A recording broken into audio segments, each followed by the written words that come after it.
Double room for naughty girl for exchange of favours.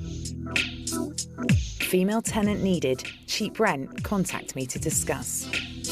The government says these ads are illegal, but no one else seems to care. I'm going undercover to meet the landlords who are offering free rent in return for sex, and a vulnerable woman who experienced the riskier end of these arrangements. One guy expected me to sleep with him, but then also put in about having group sex with a lot of his friends. So he's sort of getting a bit of a dangerous cycle. So why is nothing being done about it? Some of them are worded subtly, but others leave no doubt. Double room in return for your booty. Simple, no hassle business deal. So one landlord here has told me he'd expect sex a couple of times a week. Another one says he has a high sex drive, is very adventurous and has no limits. And he'd also expect you to surrender to him. Now that makes me feel really weird, and I'm doing this as a journalist. From his advert, I already know Tom is in his 60s and has a one-bed flat on the outskirts of Bristol. He's already sent me more than 50 emails, including a photo, keen to arrange a meeting. I already know part of the deal is sharing his bed, but I want to find out what else he's going to expect.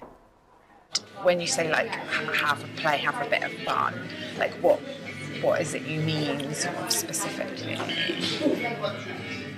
getting embarrassed. So I've just come back from a meeting with the landlord. And yeah, it was really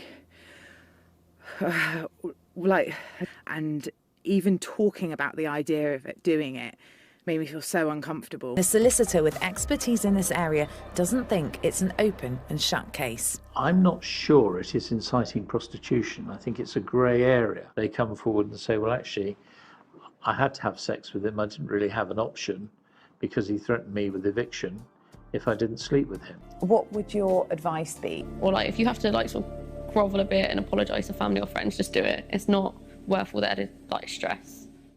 You are extremely strict about age restrictions. You have young daughters, or you have had young daughters. I have young daughters. Yeah, and so if someone were to approach you... They do, often. Yeah, and what do you say? No.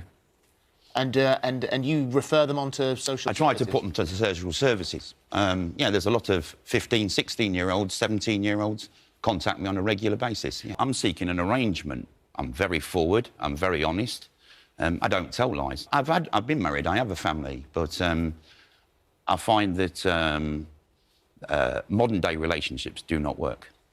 And if they do, they only work for a short period of time, and it's a lie. So what is it you want? What are you looking for in your advert? What do you say? I'm looking for fun. I have a very privileged life. I'm very privileged. I've worked very hard, and I still do work very hard. And I'm looking for... I've had 3 long-term arrangements. Tenants? Yeah, arrangements. They're not tenants. They don't... I mean, if it's a tenant, you're paying rent. They live rent-free. We have a set arrangement. And it takes a while to get that, 2 or 3 weeks. I want to spend some time with somebody, 3, 4, 5 days. You are very open right from the word go. You say what it is that you want. You offer them rent-free. It is a friends with benefits kind of thing. And you also offer a fully stocked fridge. Well, more than a fully stocked fridge. I offer them a life. I mean, I've had 3 long-term partners that have all got now their own businesses. One's got their own family. They're still in touch with me. And do they have their own... They all talk to me. I'm not a pervert or something. No. Do they have... You are. I don't want to be married. I travel an awful lot. Do they have their own... I have a fantastic life, and I want to share it. Do they have their own room? I mean, would they... No, they couldn't do it. It's an arrangement. You sort the arrangements out between yourselves. So you decide that? Well, you've got a spare room, but you say you would rather... I have spare house, or more. So you'd rather that they shared your bed. Yeah, of course. So why women are going into this is because that they can't afford to get on the housing ladder, or they need a room over their head, or they've had argument. There might be somebody that's had an argument with their family and they suddenly need to move out. Them having sex with you, does it bother you that they're doing it for that reason rather than from the enjoyment of having sex and a fun sexual relationship from their point? If there wasn't having a fun sexual, even when it comes down to sex, if I wasn't having fun and having a good time, then I wouldn't really be there. And it's an arrangement between 2 adult human beings. I'm not looking for a 16-year-old and 18-year-old. I want someone of my own age. It's a very, very small part. I mean, you're talking, it's a fraction of what I'm offering. I'm offering a life more than anything. I'm offering an opportunity to improve your life. If it was the other way round and somebody gave me the same opportunity, I'd grasp it with both hands. An investigative journalist. I'm going undercover to expose the landlords who offer shelter in exchange for sexual acts. It is happening everywhere. I'm taking the human aspect out of it and I'm treating it like a business transaction. He said that the room's become available because it's his daughter's and she went to uni in September. Sex for rent is wrong, it's cruel, it's immoral, and also it preys on the most vulnerable in society. Websites such as Craigslist are being used by corrupt individuals to advertise for free accommodation in return for sex.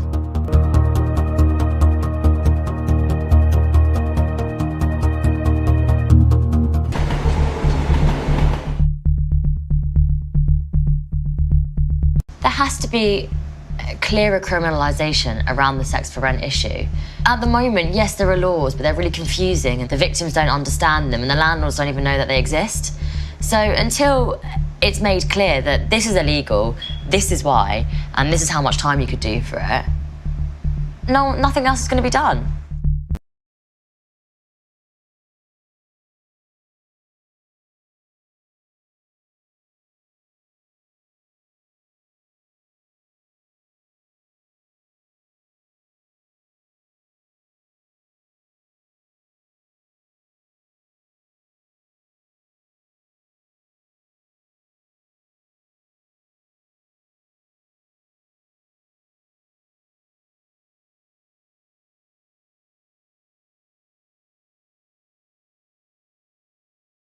I've been homeless for 2 years, staying at the Dorothy Day Center, couch hopping. I hate couch hopping because most of the time it's guys that I gotta go stay with and they think I'm gonna be some living pussy for them. You gotta sell yourself so you can be able to make it.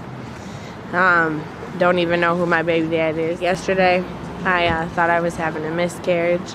I went to the emergency room, told me that my baby's okay for right now, but it could be a possibility that I miscarried. I've been here for 2 years. I came down here when I was 18 years old. They told me, like last year in February, that I was gonna be in a place.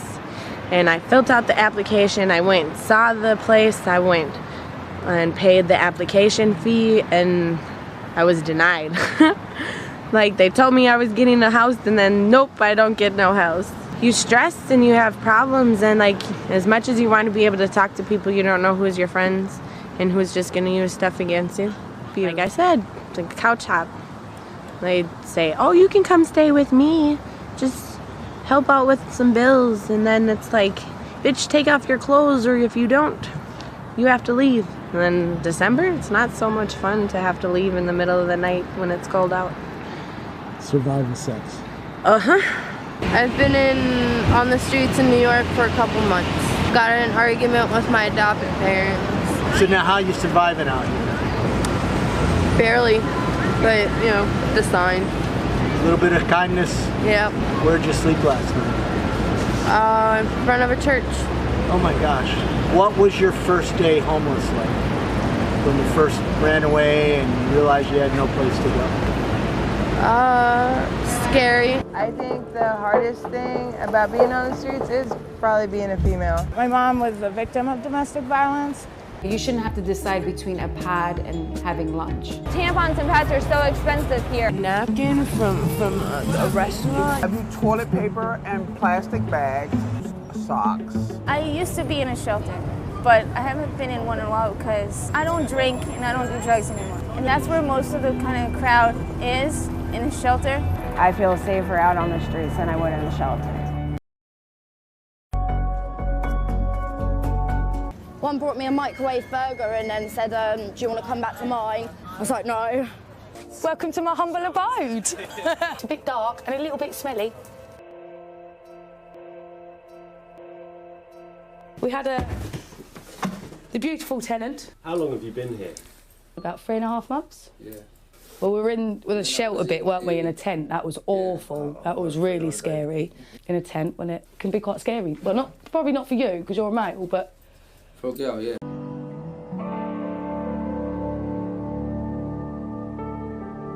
So why were you evicted? Because of the arrears. We lived here for 13 years. Yeah. We worked here for 7. I've been on the street only about 6 months now. Feels like forever though. A lot of us come from the care system as well. I guarantee you every single homeless person been in care at one point. I went into care when I was 6. They came and actually took me from school, social services. I didn't even get to say goodbye to my mum. For sleeping, I've realised it's what's about underneath you, not above you. Like, it's so cold, worked a couple of times, like, you haven't wanted to get out your sleeping bag, so you, like, literally wet yourself, like, thinking it would, like, help, like, do you know what I mean? I think she prides herself on looking after herself, being quite independent, you know, strong. A couple of weeks ago, I got beaten up by 2 guys here. Give me a black eye, a fat lip, like, a bit of a bad teeth. Then one of them was like, you're lucky you're a girl. I'm thinking, what would you have done if I was a guy? I left home when I was 16. My mum kicked me out because I got an apprenticeship. And since then, I've been trying to sort myself out accommodation. I left the night shelter on the Saturday before last Saturday because I just had enough. Got really pissed off with the place, got pissed off with Eastbourne. It's my auntie's funeral tomorrow. I'm nervous to see my niece and nephew. My auntie was a big part of our family. She quite literally is in a better place now because life wasn't that good for her. She was on the streets and stuff, so. My mum likes it with our hair down because, like, being girls and stuff. My sister's got really long hair. I had a shower and sorted it because obviously we're in a room now, so I don't look homeless anymore.